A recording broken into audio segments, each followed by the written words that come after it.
la compagnie, j'espère que vous allez bien. Aujourd'hui, on se retrouve dans une nouvelle vidéo dans laquelle on va parler de iOS 15.2 qui vient tout juste de sortir. Donc cette mise à jour est sortie hier aux alentours de 19 h, mais étant donné que j'avais déjà publié ma vidéo sur le Pixel 6, je me suis dit que je n'allais pas vous spammer. Donc du coup voilà, je vous sors la vidéo aujourd'hui et comme vous allez le voir, il y a pas mal de nouveautés ainsi que de correctifs de bugs, quelques fonctionnalités en plus également. Donc on va découvrir tout ça dans cette vidéo. Donc déjà, dans un premier temps, ce que vous pouvez observer, c'est que la mise à jour pèse environ 900 MO à peu près. Après, ça va dépendre de sous quel logiciel vous étiez avant, mais si jamais vous étiez sous iOS 15.1.1, ou iOS 15.1 si jamais vous n'avez pas d'iPhone 13, vous aurez environ 900 MO. Et si on regarde la version du logiciel, donc on est iOS 15.2, alors pour les iPhone 13 Pro, le nom de iOS 15.2 est 19C57, et si jamais vous avez un iPhone en dessous des iPhone 13, ça va être 19C56, et donc ne vous inquiétez pas, c'est totalement normal, c'est parce qu'en fait il y avait eu une toute petite mise à jour pour les iPhone 13, vraiment une mise à jour mineure qui corrigeait un seul petit bug. C'est d'ailleurs que je n'ai pas fait de vidéo parce que c'était pas vraiment très important, mais du coup c'est pour ça qu'il y a une petite différence de chiffres dans les versions de logiciels. Et donc on rentre sans plus tarder désormais dans les nouveautés et on va commencer avec Apple Music. On en avait parlé après la keynote et aujourd'hui ça y est, il est enfin disponible. Vous allez avoir la nouvelle formule d'Apple Music, donc Apple Music Voice, qui va en fait servir à, si jamais vous avez par exemple un HomePod mais que vous ne voulez pas utiliser Apple Music sur votre iPhone, vous pouvez prendre ce type d'abonnement, vous payez 5 € par mois et ensuite de ça, vous pourrez quand même demander à votre HomePod de jouer de la musique depuis Apple Music sans pour autant devoir utiliser Apple Music sur votre iPhone. Autre petite nouveauté qui n'était pas disponible avant,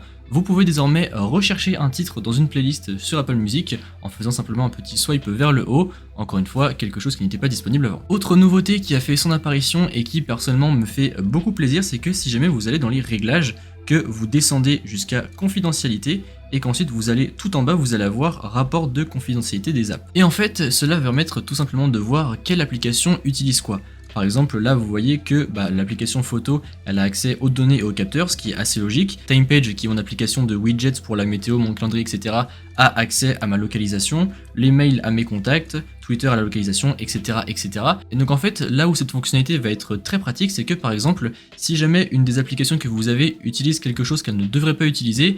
comme ça au moins vous le saurez et vous pourrez la désinstaller. Par exemple, je ne sais pas, imaginons qu'une application de lampe torche utilise par exemple votre micro, vous savez qu'il y a peut-être un problème par derrière, que peut-être l'application vous espionne même, et donc du coup vous pourrez ensuite prendre des conséquences, encore une fois grâce au rapport de confidentialité des applications. Dans l'application Apple TV, un nouveau petit bouton fait son apparition, un bouton qui se situe désormais au milieu des menus dans la barre du bas, c'est le petit bouton Store qui va en fait, si vous voulez, rassembler en un seul et même endroit tous les films ainsi que les séries que vous pouvez louer ou acheter, chose qui est quand même beaucoup plus pratique puisque avant on n'avait pas ça, donc on était un petit peu perdu entre où est-ce qu'il fallait aller pour acheter ou louer un film. Autre nouveauté cette fois-ci assez légère, c'est que désormais le SOS pour votre iPhone passe de 5 à 8 secondes, donc vous savez si jamais vous appuyez 5 fois sur le bouton Power ça va enclencher un appel d'urgence, et bien désormais on passe de 5 à 8 secondes tout simplement pour éviter qu'il y ait des manipulations pas fait exprès. Car par exemple dans une poche ça peut rapidement arriver qu'on appuie sur le bouton des fois quand on a la jambe pliée avec un jean un peu serré par exemple, donc du coup voilà, au moins 8 secondes ça vous laisse un petit peu le temps de voir venir,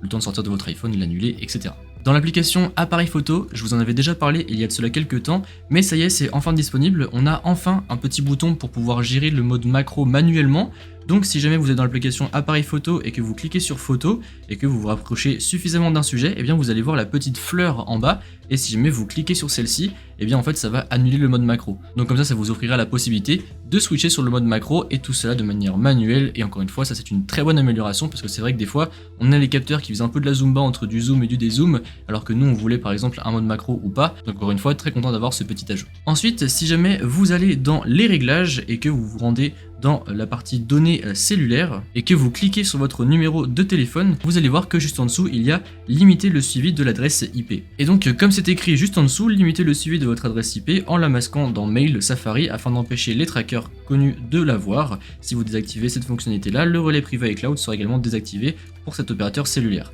Donc c'est très pratique, comme ça permet de garder une certaine confidentialité justement lorsque vous allez être dans vos mails ou lorsque vous allez surfer sur Safari par exemple. Et d'ailleurs personnellement je vous conseille de la laisser activée pour être tranquille, et puis comme ça au moins vous n'êtes pas traqué de partout. Et toujours en ce qui concerne la confidentialité, si jamais vous vous rendez sur votre identifiant, que vous êtes dans iCloud et que vous avez un abonnement iCloud Plus, donc c'est tout simplement si jamais vous payez pour avoir iCloud, par exemple moi vous voyez je paye pour avoir 200 Go parce que j'ai pas mal de choses dans iCloud, et qu'ensuite vous cliquez sur masquer mon adresse mail, vous cliquez dessus, et donc là en fait ça va vous générer tout un menu là où en fait vous avez généré des adresses mail aléatoires pour éviter d'avoir votre adresse mail d'afficher. Et en fait vous allez même pouvoir créer une nouvelle adresse, comme ça ce sera votre adresse on va dire un petit peu de référence on va dire, pour tous ces sites dont vous ne voulez pas qu'elle ait accès à votre adresse email. Et franchement tout ça c'est très pratique puisque comme ça vous avez accès simplement aux emails qui sont vraiment nécessaires, on n'a pas de pub, pas de spam etc. Donc moi je sais que pour les sites dont je m'en fous un petit peu, eh bien j'utilise justement ces adresses mail aléatoires, c'est vraiment pratique. Ensuite dans l'application localisée, si jamais votre iPhone est en mode réserve,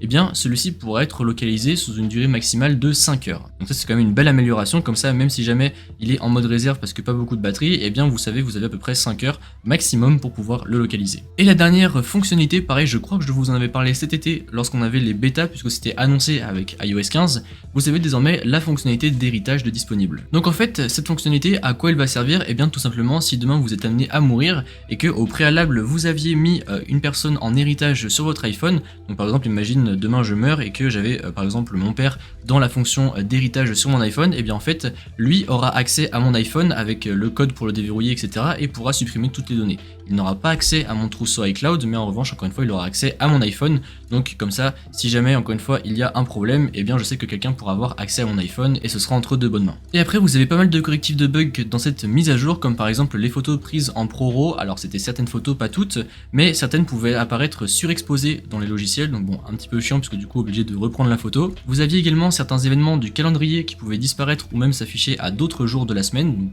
pas très pratique quand même. Et de temps en temps, Siri ne répondait pas lorsque le voiceover était activé, mais donc normalement désormais tout ça est corrigé. Donc bien évidemment je vous recommande de faire cette mise à jour au vu de tout ce qu'elle apporte et au vu de tout ce qu'elle corrige. Pour ceux qui posent la question, en ce qui concerne la batterie, pas de changement depuis hier soir, personnellement j'ai pas remarqué de grosses évolutions ou au contraire de grosses chutes de batterie, donc voilà c'est que c'est à peu près stable. Et puis comme d'habitude, j'espère que la vidéo vous a plu, c'est que comme d'habitude n'hésitez pas à mettre un pouce bleu, à me suivre sur les réseaux sociaux qui se trouveront dans la description et à vous abonner.